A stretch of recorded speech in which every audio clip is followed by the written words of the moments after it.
StoryTime.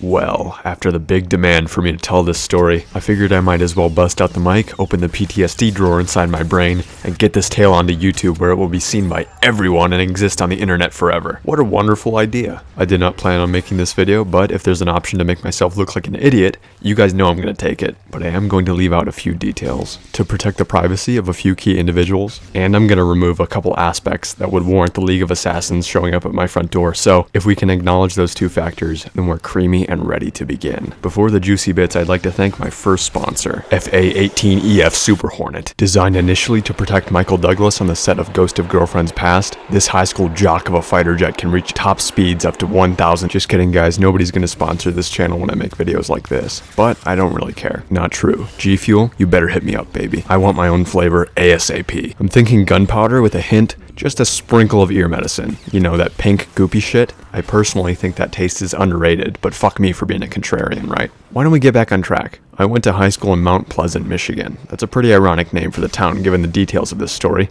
but it's not all bad, don't worry. I was a junior looking for work. I wanted the cash to snag a gaming setup so I could make Battlefront content in 1080p 60 FPS, because I felt like I had what it took to get at least semi-noticed on YouTube. I was explaining this passion to my friend in 7th hour study hall, let's call him Richie, and he told me that nobody gets jobs in this town anymore.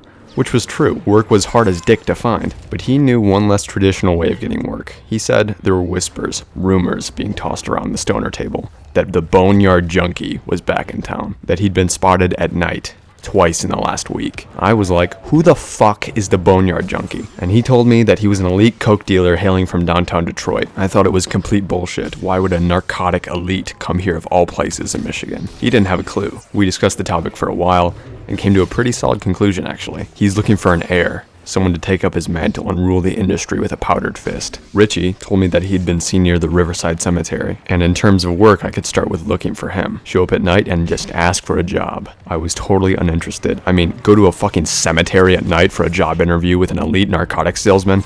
It was not a smart idea. But later that night, after I did my homework, I found myself watching compilations of funny moments in Battlefront 2, and I kept thinking about what the future would be like if I started making content today. I needed an Elgato capture card, a computer, and most importantly, money. So I did what any cash-hungry teenager would do. I busted out the Razor scooter and zonked down to the Riverside Cemetery at 3 a.m., the witching hour. I walked among the tombstones for what felt like an eternity, for a man that might not even exist. With each minute that passed, more and more hope left my colon. What a pointless waste of time to come to a graveyard at night during spooky hour. Then I felt a hand on my shoulder.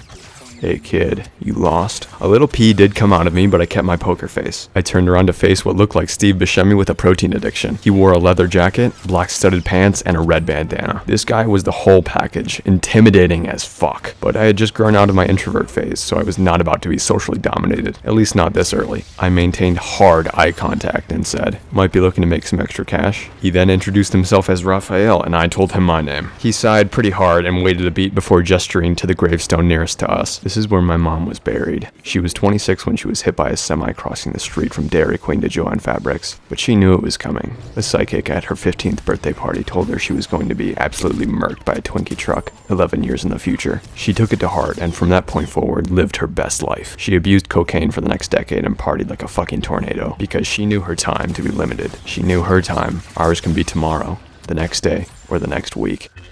So why not illegally distribute drugs to the youth of society and make life for them just as dope as it was for my mom? He was making mild sense. It was clearly the absolute worst thing I could have done, but when he offered his burn patient right hand, I took it. And from that point forward, I made life in the town sick as hell for about 300 people. I was so good at distributing sugar in bags that Raphael would invite me to his trailer on Saturdays. There, we would watch late 90s romantic comedies, and I'd tell him about my poor luck with women. He taught me so much about how the female brain operates and professional sleight of hand. I told my parents every Saturday that I was spending the night with Richie, but in reality, my brain was being injected with IRL dark web life hacks that would turn turned me into a social cyclone. But one night I noticed in his RV that he had a small laptop next to his microwave, and next to his TV, a PS4 with an HD 60 Elgato capture card hooked up to it. I could not believe it. My endgame right in front of my eyes. It distracted me so much from our friendship that Ralph caught scent and realized something was up. I lied and I told him that my luck with the ladies wasn't improving. So he took me to Freddy's Tavern, a kick-ass burger joint south of the cemetery. We sat at the bar and watched some UFC for a bit before he ushered over a waitress to sit with us. He said that I was down bad and that I deserved to breed with her. She took one look at my physique and accepted. But my problem was that she looked like Adam Sandler with 5 pounds of makeup. Raphael tells me that this is his sister and that this is a family business. Might as well mix your blood with ours. I gag and refuse, but he's fine with this. We then get super fucked up at Freddy's, and he teaches me a few party tricks, 7 of which deserve their own video, but I will tell you guys a short one right now. The Jeffrey Dean Sanchez.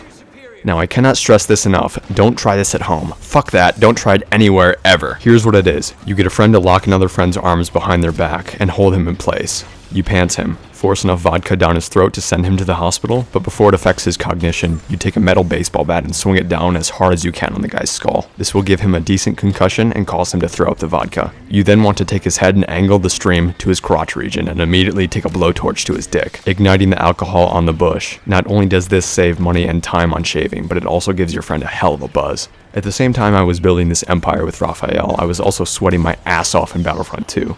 I'd taken a liking to Star Wars, and I wanted to start a YouTube channel, but I didn't have shit in terms of recording. He had an Elgato and a laptop. I wanted it bad, just to borrow, because he didn't seem like he was using it very much. After several months of bonding, we made a 3-hour road trip to his hometown of downtown Detroit, so I could meet his higher up, whatever the fuck that meant. HQ was located at an abandoned shoe factory. We were about a half an hour away when Ralph decided to park outside a Quick Trip to get some grub in case he got the munchies. I stayed in the RV and was faced with an ultimatum. I could live a life basically as a Batman villain, or I could snag the laptop and make a run for the hills. I weighed the options heavily in my mind. I grabbed the laptop and the Elgato capture card, dead sprinted to the nearest art museum, and called an Uber.